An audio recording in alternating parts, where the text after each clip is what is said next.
I had to sell my car, the second car, I sold my piano. I was Wow. self-teaching myself. I did whatever it took to make it. I used to chase the ROI all the time, return on investment. And over the course of time, that has evolved into what I call return on life. Well, Jodi, we've been talking a lot about real estate, but let's get into some philosophy and some mindset. Sounds good. Tell me what makes your world spin. What do you can't wait to get up every morning and get things going? What does that mean for you? +1. I do that constantly. Just how do I improve? How do I make my systems better? How do I make my house run better? How do I improve my body, my relationships, everything? +1. +1. I've never heard that before. Yeah.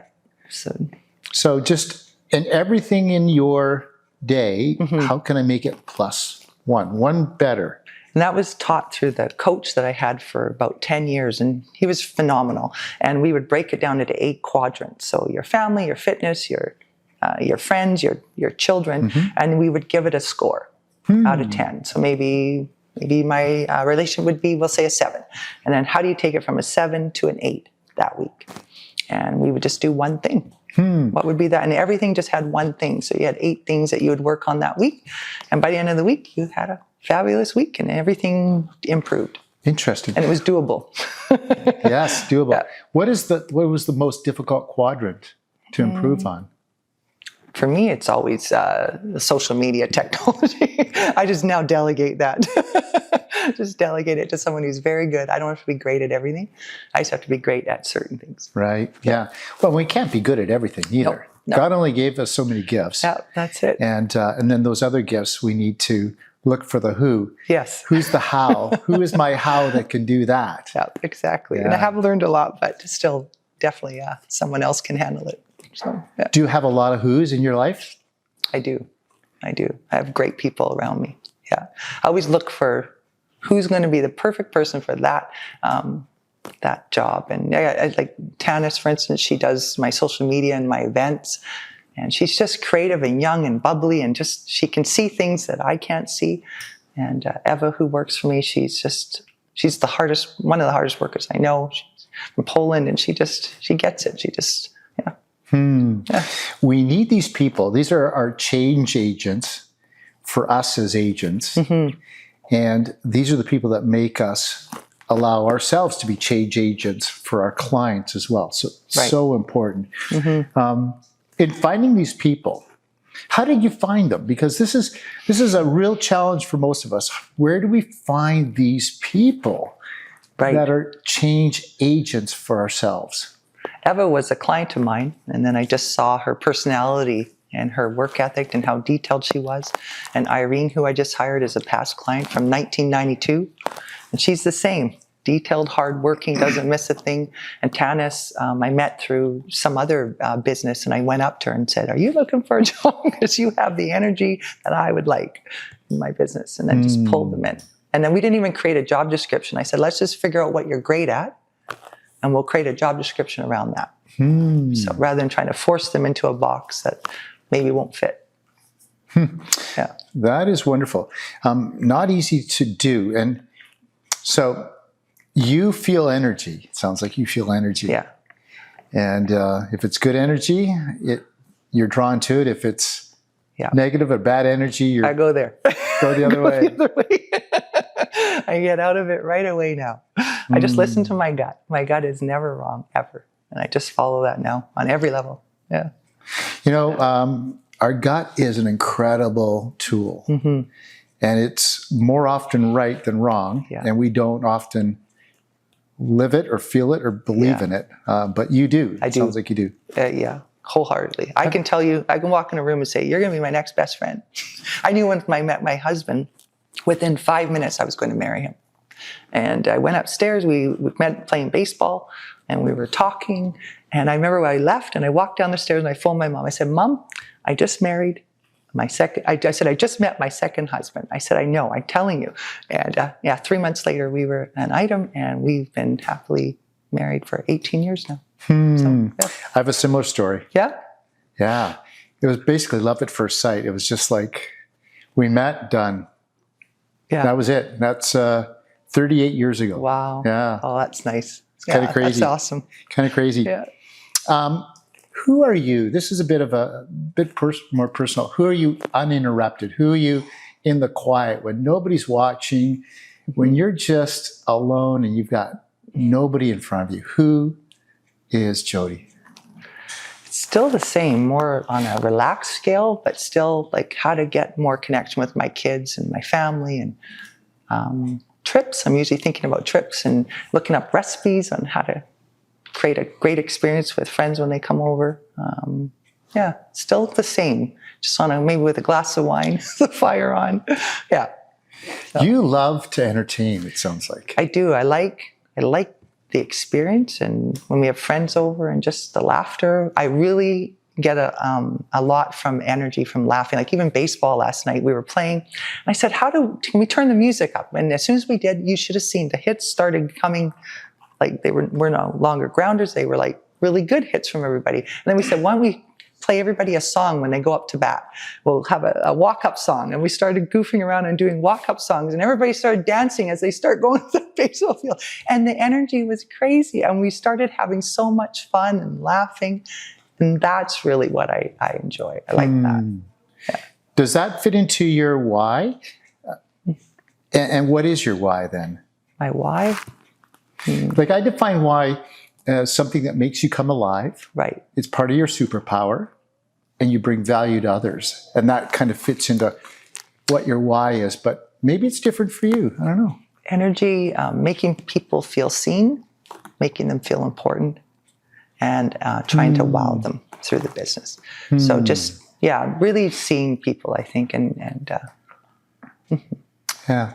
Would that be your greatest gift, you think? I would think so. Yeah, I would think so. Yeah.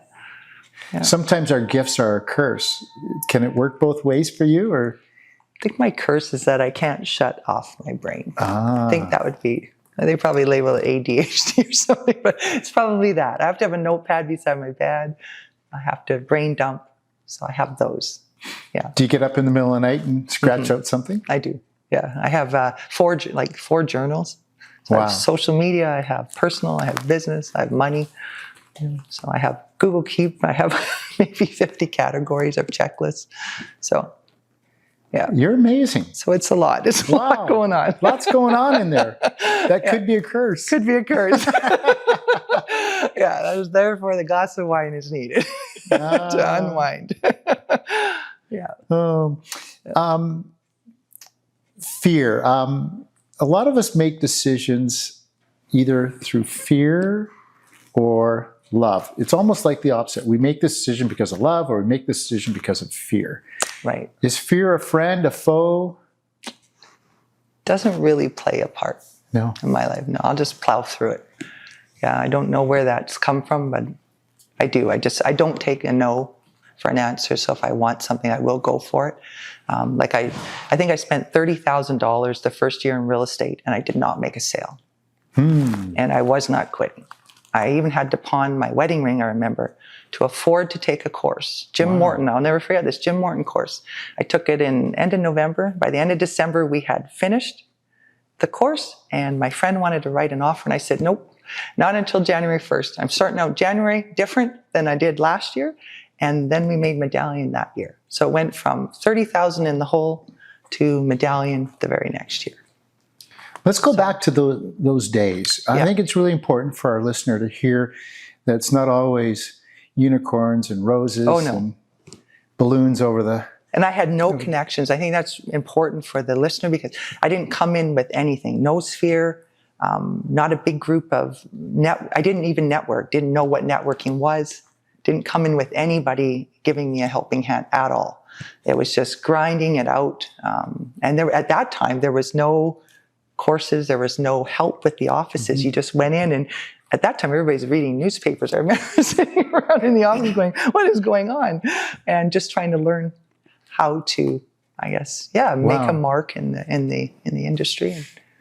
Did you not doubt that this wasn't right for you? No, I knew right away. You knew. I knew. Even though you weren't succeeding in sales, you knew that this was This was you. Yeah, I remember my girlfriend, we'd be cold calling and she'd call one person and she'd be on the phone for an hour and she's booked coffee and I'm like, what? It just happened. And I'd call, I'm like, we're supposed to get through the numbers and go, but she had a really unique way Yeah. to connect quickly. You know, she doesn't sell real estate very much now. She's relaxed, but we're just different. Yeah. Yeah. Different. You know, a lot of us doubt things that we're doing, or doubt comes into our minds. I often think that doubt is not something not to do. You know, like people doubt it and I guess I shouldn't do this. No, I see it as a bit of a pause or a speed bump. Slow down just to make sure, you know, you're doing it the right way, or you might need to change it, you know, 3 degrees to the left or 10 degrees to the right. So doubt is not a negative in my world. It's just a pause or rethink this. You might not be just on the right course. So I want listeners to know that if you're doubting why you're in real estate, it may not be, it may be Jodi. You know, you may not have made money in the first year. Oh, it was like had to sell my car, the second car, I sold my piano. I was Wow. self-teaching myself. I did whatever it took to make it.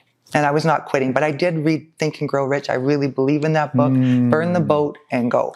Yes. And that is my mentality. Like, I don't take a no, I just go.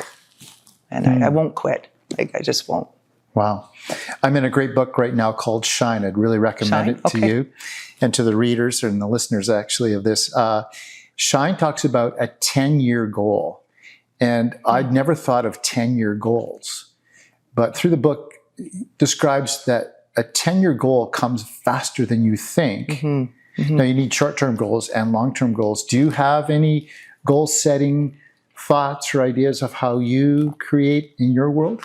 Yeah, I do short-term. I do 1 year, 5 year, 10 years. 10 years as well. 10 Good years. for you. And just try to think where I want to be in 10 years. And then how do you work backwards? So, and then try to overshoot. So that's the 10X, right? Think bigger and then work it backwards. Yeah. Yeah. Another thought that this individual gave me was that we take our gross revenues and our net, what we want to net, and then we make our expenses work. Right. So often, well, I want to make X, and then we fill out the expense line, and then, oh, I guess this is the net. Reverse engineer. What is the net you want to go home with? And then reverse engineer it that way. Right. So I don't know how you plan your expense line and budgets and all that, but do you have anything special that you do, and do you follow your expenses closely? Pretty close. I'm at about a 35%. Okay, So yeah, pretty close. that's very good. Yeah.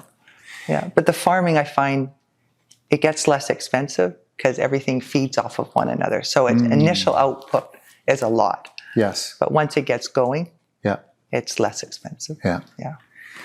You've got pretty much a bulletproof business from what I've seen.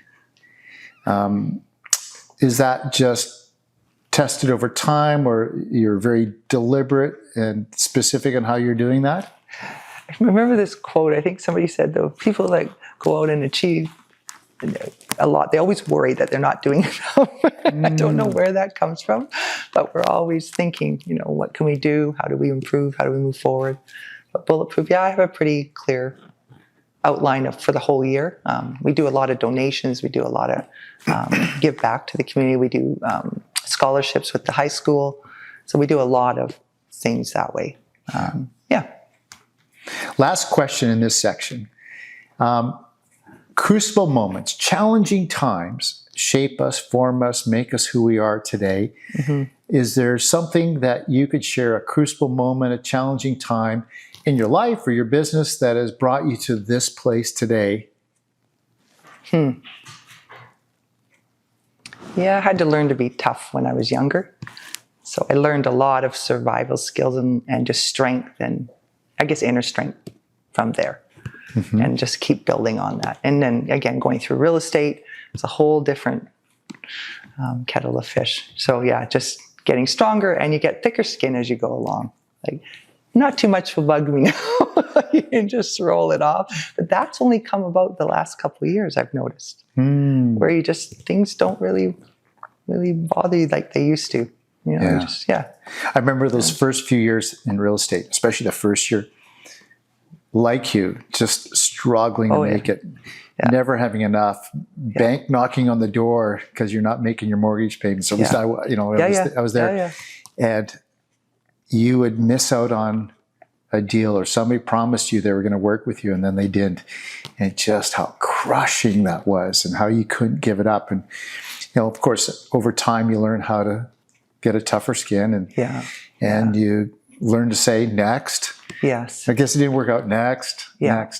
But for our listeners, it's really important to know that it does get easier as you progress through the And I think the newer agents too, I think if they just don't try to do everything, I think if they could just specialize a little bit, they'll crush it. They will. Yeah, I noticed that. Like when I first did real estate on my own, truly on my own, was 2003. I wasn't an assistant to my husband, etc. I was on my own. And we did a rental ad, and we showed people how to buy real estate with very little down. We outlined how much income they needed, the type of credit they needed. We put in the rental ads, and then I just wrote a description of a townhome that was available that took dogs. I didn't have a listing. I just said, this is what's out there. This is what the payments look like. And they would call and say, can we buy that townhome? And I'm like, huh? I would go show them one townhome and they would buy it. And we did 55 deals the first year. Wow. Doing that one ad that cost $8,000. Wow. And I was like, yeah. But you know, the best part was those people that were renting doubled their income in the next 10 years.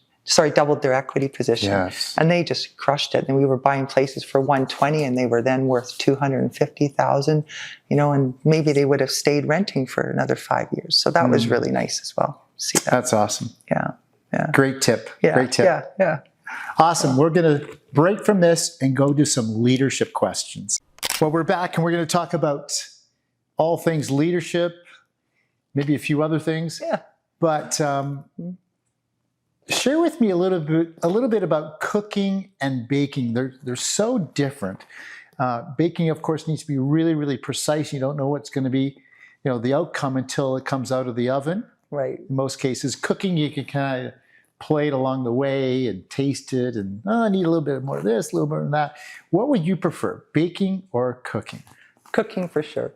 And my daughters laugh because they're like, how much, Mom? I'm like, I don't know, just a little bit of this, a little bit of that until it tastes good.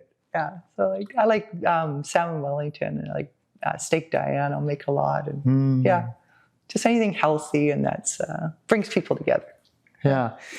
And when you say brings people together, is this a gift of yours? Is cooking a gift? I mean, we all have gifts. And I think some gifts are just God-given, but some we nurture. Right. Hanging out in the kitchen, is that a gift that was given to you, or did you nurture that over time?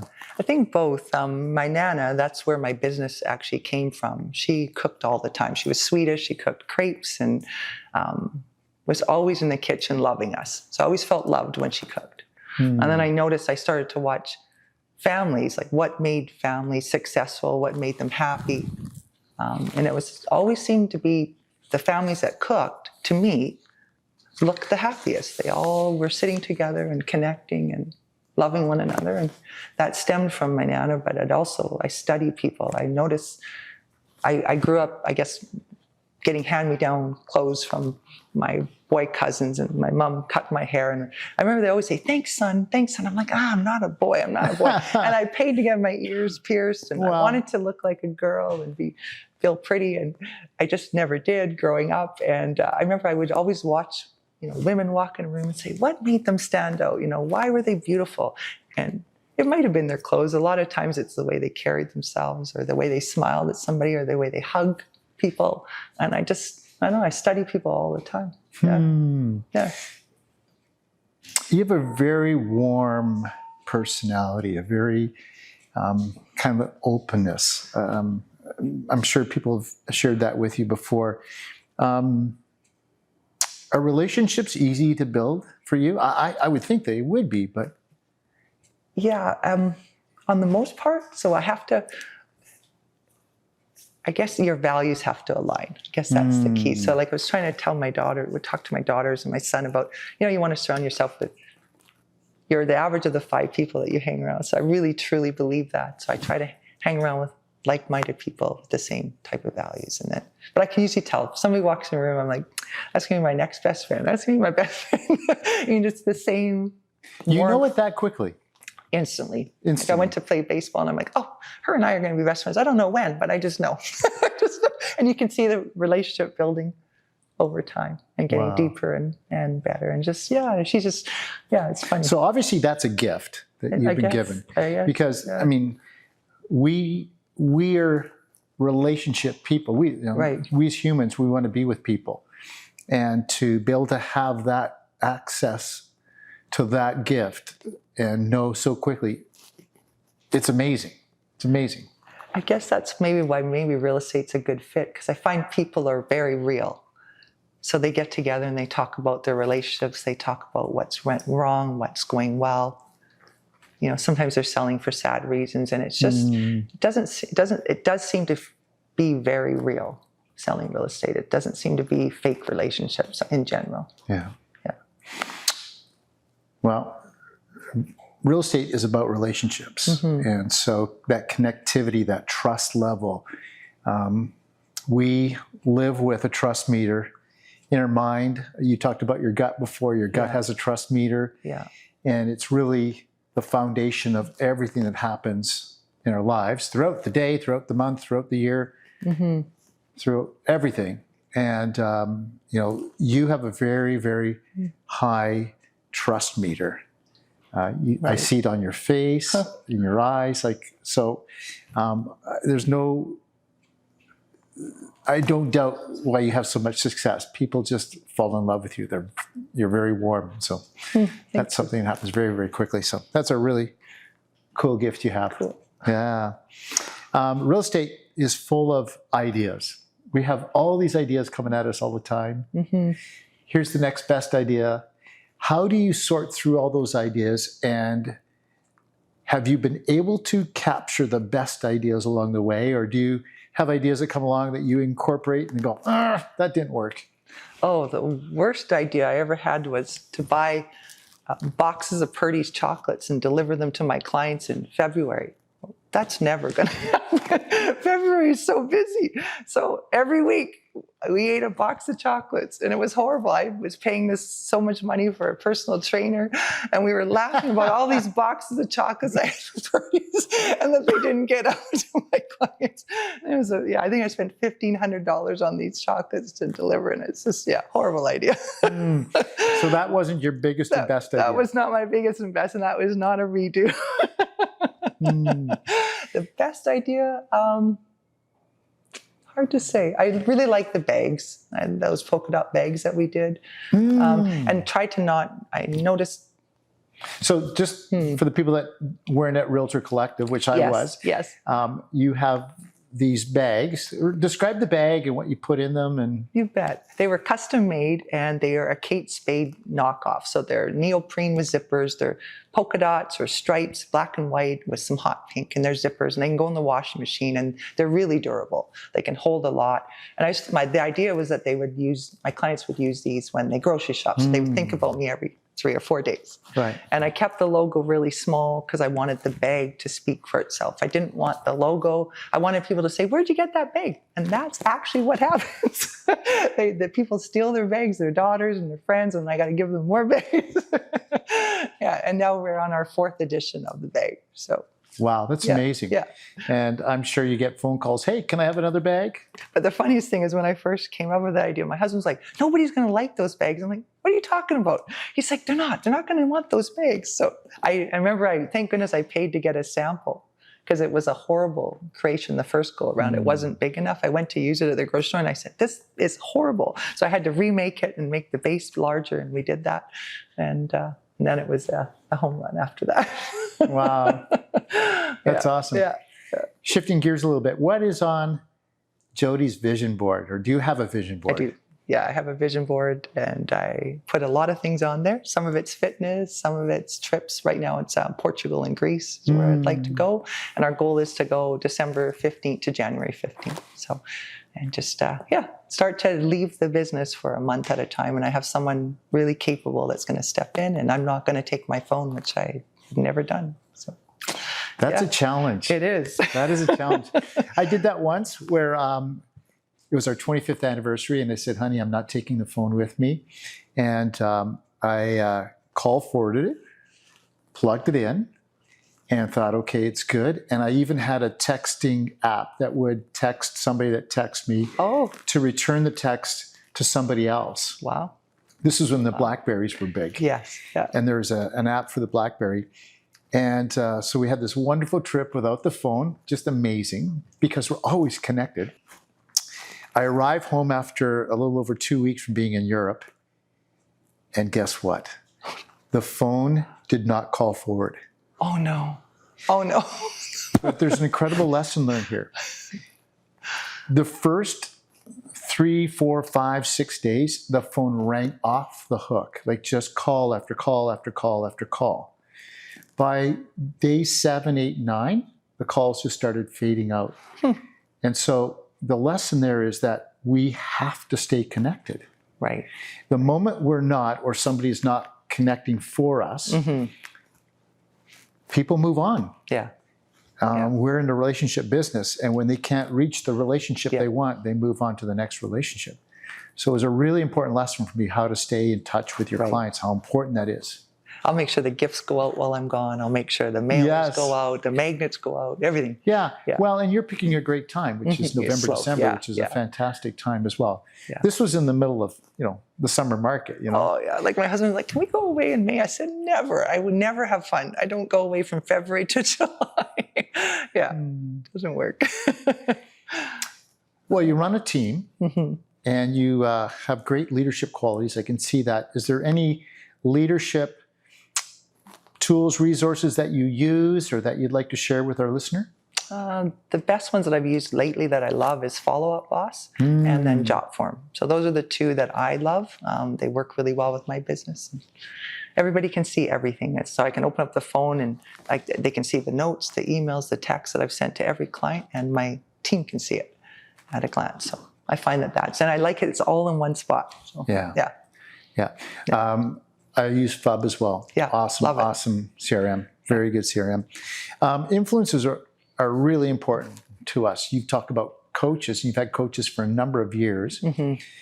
Sounds like they're very important in your life, in your business. Yeah, I've done I used quite a few.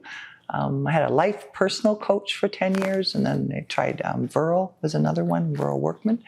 And now you Glover. So I'm just trying all different ones and just seeing different perspectives.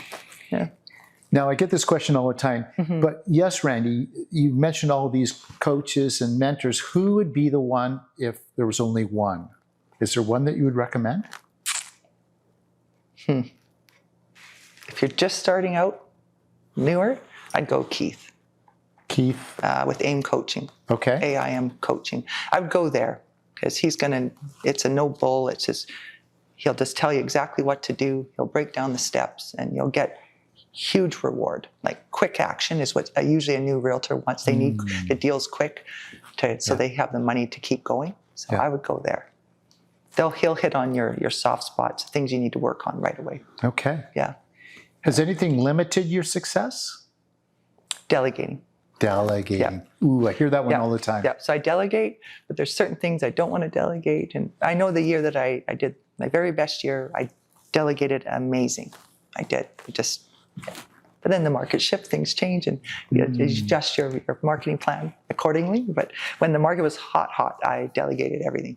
I had someone take my phones. I had 2 phones. So. Yeah, that's a challenge. The market's always changing and shifting, and we need to move and shift with the market, and we often don't. Well, I've been doing it this way forever. Well, the market shifted. It changed. You have to change.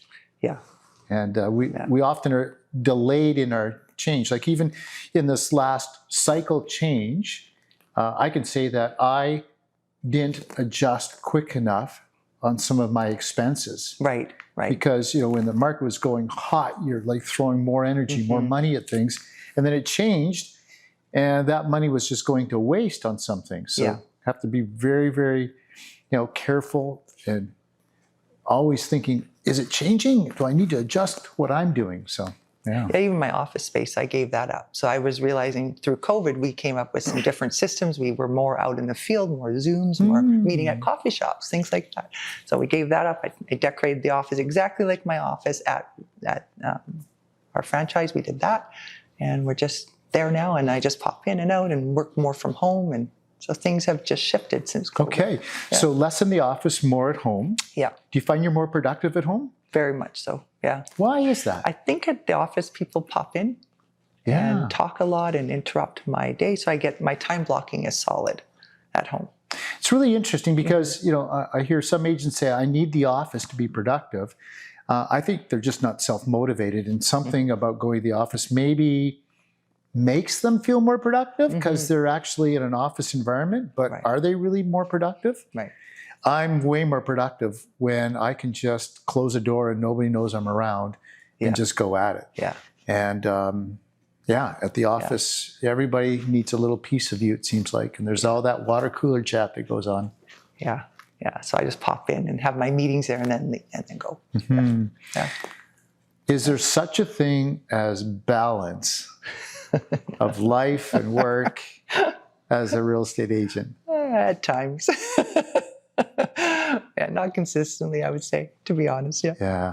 I think it's just, And sometimes it's all in with your family, which is great. Sometimes it's all in with business. And then sometimes you get a mix of both. It's almost 3 decades that you've been in real estate. Yeah. Every decade, I'm sure, has been a little bit different. You're at different levels of your business, different places in your life. Yeah. Is there a lesson from each decade that you could share with our listeners that would be helpful for them? So, year 1 to 10, 10 to 20, 20 to 30. I know that's a really loaded question. Right. I think don't sell any of your real estate. Would be that's, yes. Seriously, I tell my clients that now. Look, go talk to a broker. See if you can keep it and rent it out before you sell it. Because it's always going up. I know we always say, it can't go up anymore. It's going to go up again. It's going to keep going. It's going to double in the next 10, 15 years for sure. Yes. I did, speaking of doubling, so for those listeners that don't know where we're at, we're in the Vancouver Fraser Valley Marketplace. And I did a little comparison. So something bought in 1960, 5 times in 25 years, the next 25 years, another 5 times value. And you think, I can't do it again. Well, it's done it again. Yeah. It's done it again. Yeah. So, great lesson. Never. I wish I owned every property. I wish I still owned every property that ever had my name on it. But of course, that doesn't always happen. So I went back and looked at all the real estate I owned and then looked at what it was worth today. I know. I've done that too. Could I have kept it? So your first 1 to 10 years you were asking about. Yes. Right? Yeah, I probably could have kept it. It's not that hard to keep a rental when you really look at it. It's annoying at times, like you have to go, hire people to fix things.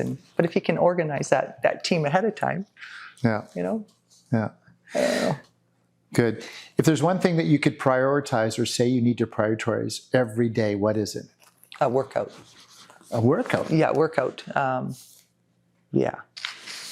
absolutely need to work out. Yeah, I think it's something with my mental state. It just balances me right out. Yeah, I think I would actually be depressed if I didn't work out.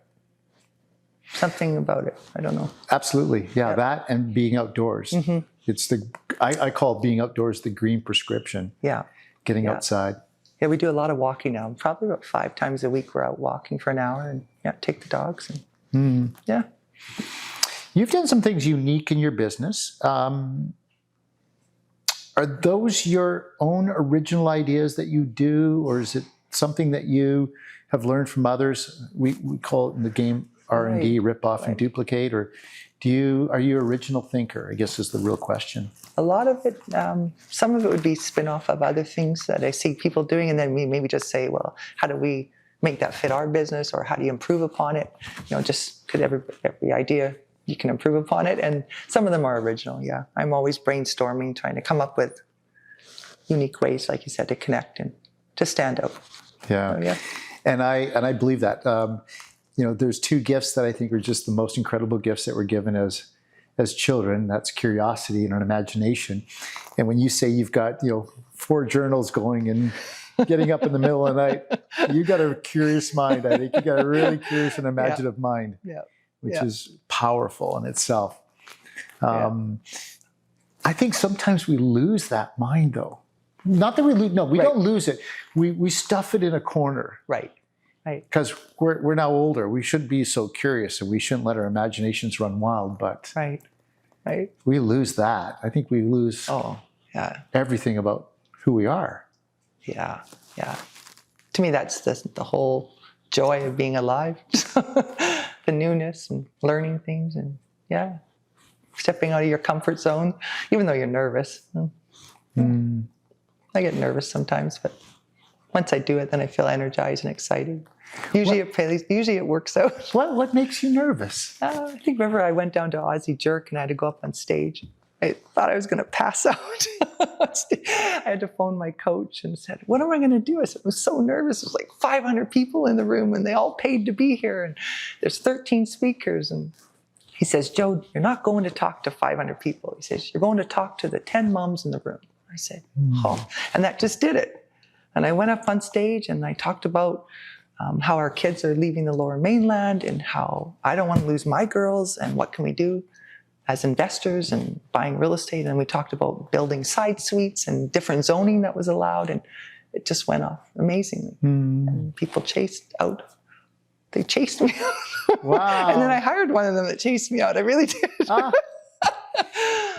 Well, I don't see that in you. You're at my event, Realtor Collective. It wasn't 500. It was, I'm going to say, under 500. You had a lot in the room. We had a lot in the room. A couple hundred, yeah. And you just carried yourself with such poise, and I just can't see that. But but we sometimes get into our heads, right? Yeah. And there's this thought of ants, another negative thought, even though they're not true thoughts. Yeah. We think they're true because they're in our head, and we start ramping up each thought and stacking them.